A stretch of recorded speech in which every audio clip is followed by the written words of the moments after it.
Tukumniece Leokādijai ir 2 mazbērnu vecmāmiņa, kuras mīlestības pilnā sirds pret mazajiem ir tik dāsna, ka viņas paspārnē vietu atraduši arī vairāki auģu bērni. Lai bērni izaugtu izglītoti un pasargātu no apkārtējās vidas negatīvās ietekmes, vecmāmuļa stundām ilgi vakaros pacietīgi sēž ar kuplo saimi, spēlē galda spēles, lasa grāmatas, lai pusauģiem prāts nenestos uz nerātnībām. Taču pirmsvētku noskaņās Sirmā kundze veikalā pamanīja nepatīkamu skatu, kad kāds pirmskolas vecuma bērns nopērk vairākas kastes konfekšu ar alkoholisko pildījumu. Ieeju veikalā, skatos, mazs bērns pērk prozītu konfekts.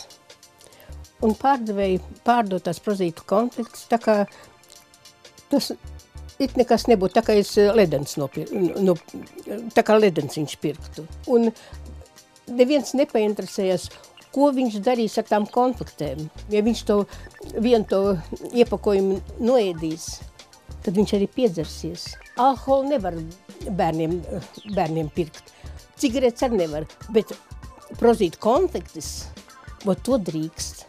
Vecā māte ar bažām noskatījusies, kā mazais cilvēks iesit padusē 3 konfešu kārbas un aiziet aiz stūra. Tas man uzsauc tādēļ, kad man ir auģbērni un mazbērni, kuri tāpatās varētu nepaēst pusdienas skolā un pakrāt naudu un nopirkt prozīt konfekts. Tā kā cigaretes nedrīkst pirkt līdz 18 gadiem, tāpatās alkoholu nevar pirkt līdz 18 gadiem, un tāpatās prozīt konfekts, vai tās vienalga kāds konfekts ar alkoholisko dzērienu, nevajadzētu pārdot bērniem.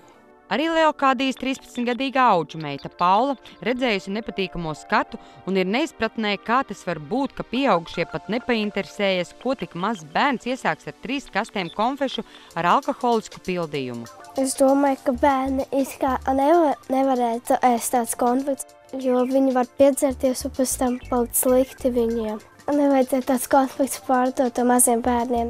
Atbildes uz jautājumu, kāpēc alkoholu aizliegts pārdot nepilngadīgiem bērniem, taču konfektes, kurās atrodams stipro dzērienu klātbūtne drīkst, meklējām Veselības ministrijā. Veselības ministrija patreiz nesaskata nekādu problēmu šeit. Veselības ministrijas rīcībā nav patreiz informācijas nec no narkologiem, nec no ārstniecības personām, ka kādam bērnam, pieņemsim, būtu radušās problēmas lietojot kaut kādus saldumus. Un šeit es gribētu uzsvērt, ka šis tomēr ir jāuztver kā produkts pieaugušajiem. Taču pieredzējušais narkologs Jānis Strasdiņš gan saskata problēmu faktā, ka šādus našķus brīvi var iegādāties jebkura vecuma bērni. Bērniem vispār alkoholiskos dzērienus pārdot nevar. Un ja vienā tajā prozīta konfektē ir apmēram 1 teikarote alkohola, un tas ir stiprais alkohols, tas ir pietiekami, lai izraisītu reibumu. Piemēram, vienā konfešu kārbā atrodas 8 konfektes ar 18,5 grādu alkohola satura. Vienā konfektē ir aptuveni 7 ml šī grādīgā dzēriena.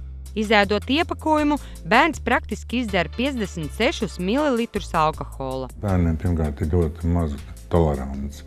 Pat nav nekāda zinātniska datu. Cilvēkam viena alkohola deva pieaugušam cilvēkam ir 7 līdz 10 ml absolūta alkohola. Tas ir apmēram 330 ml alus, 150 ml vīna un 30 ml stipra alkoholiskā dzēriena. Tā ir viena alkohola deva. Šie ir Pasaules darba organizācijas aprēķini par pieļaujamo alkohola daudzumu pieaugušajiem, kurš nenodara kaitējumu veselībai. Nedēļā sievietes var izdarīt 12 šādas devas, vīrieši 22. Savukārt konfešu kārbas saturs pārsniedz vienas devas normu pat pieaugušajiem. Ja mazam bērnam jau tādā vecumā patīkam, piegājuši šokolādes un cukuri un kas vēl tur izsēdz un kas vēl klāt ir, jau rāda pozitīvu efektu un plus vēl reibumu. Tā var teikt tāda iekārdināšana jau no paša sākuma, kad alkohols nav nemaz skaitīgs un nav briesmīgs, ka viņš ir gards un pat patīkams un rada pat patīkamu efektu. Tā ir tāda būtībā bērna apzināta pieredzināšana pie alkohola.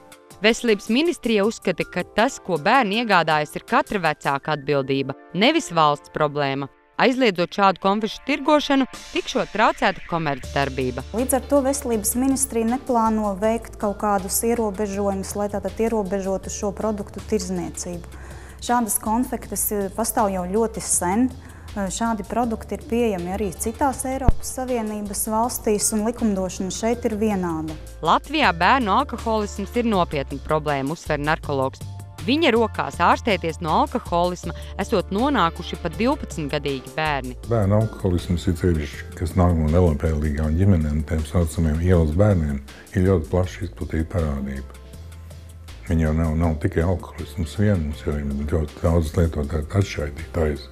Dažādas drēbu tīrītājas, dažādas līmes, dažādas nitrolakas un nitrokrāsas un tā tālāk, benzīna patost. Un tas ir vēl briesmīgāk, vēl daudz smagākas sekas nekā no alkohola. Te ir vaina likumdošanā, diemžēl. Pagaidām likumdošana to neparedz, jo alkoholiskie dzērieni skaitās no 1,2% alkohola satura. Tā tikai skaitās alkoholiskais dzēriens. Kefīrā ir 0,5%. Tā kā neviens no to paredzējis, ka tāda sāks ar konfliktiem radīt mums problēmas. Ir vai nav konfliktes draudz mazo līdzcilvēku veselībai, būtu rūpīgāk jāizvērtē speciālistiem un liekot galvas kopā, jāpanāk zelta vidusceļš, ka jaunā paudze izaug vesela un izglītota. Saiva Luste, Tautas balss.